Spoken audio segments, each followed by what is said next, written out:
Rated SPG. Striktong patnubay at gabay ng magulang ang kailangan. Maaaring may masiselang tema, lengguwahe, karahasan, sexual, horror o droga na hindi angkop sa mga bata.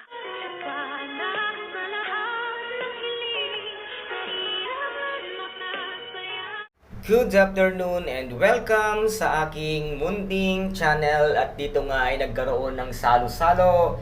Ito nga si Ma'am Giselle at ito nga si Miss Lynette Santos, kasama nga si Dr. Annalyn Santos, at kasama rin dito ito nga anak ni Miss Giselle Tanyag na tungang si Justin. At dito nga ay merong isang regalong ibinigay itong si Miss Lynette Santos para nga kaya Justin, na ikinagulat nga din ito ni Giselle at ni Justin. At dito naman ay biglang may dumating din na dalawang regalo para kay Dr. Annalyn Santos at kay Miss Lynette Santos, na binigay naman daw ito nga ni Justin. At laking gulat nga ni Justin na merong regalong ibinigay sa mag-ina, subalit wala naman siyang alam na meron siyang ibinigay na isang regalo. At dito nga ay sabay-sabay nilang binuksan ang regalo ng bawat isa sa kanila. At laking gulat nga dito nitong si Justin, dahil nakalagay ay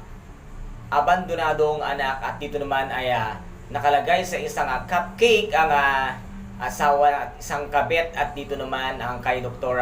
Annalyn Santos na isang cake ay anak ng kabit. At laking gulat nila kung bakit ganoon ang nakasulat sa kanilang mga regalo sa bawat isa. At dito nga ay napaisip nga ang apat na magkakaharap sa hapagkainan kung saan at kanino nagmula ang regalong ito. At dito nga ay naisip nila na nanggaling ito kay Demonyitang Moira. At dito naman ay maiisipan nga nitong si Justin na butasin ang bulong nga nitong si Moira. At laking gulat ni Moira nang gawin nga ito ni Justin, na butasin ang bulong ng kanyang kotse, dahil ito nga ay kapalit ng kanyang ginawang paninira para mag-away-away ang mag-iina dito nga sa ginawang ito ni Demonyitang Moira. Kaya ngayon ay nakahanap na kaya ng katapat ang Demonyitang Moira sa kanyang ginawa na papahiya dito sa mag-iina. At dito naman ay ilalaglag na kaya ni Nerissa itong si Moira, dahil nabuking na nga at nalaman na ang kotseng ginamit nung kinidnap nga si Don Pepe. At dito ay napag-alaman na pag-aari nga ito ni Nerissa. At dito naman ay pinuntahan na nga nila at nasa pool nila itong si Nerissa. At nahuli nga ni Miss Giselle Tanyag at sinabi niyang kasabwat siya at nakukulong siya. At dito nga ay kumanta na itong ang si Nerissa at sinabi niyang ginamit lamang ang kanyang kotse at hindi siya ang gumamit doon, kung hindi ang kumidnap nga kay Don Pepe.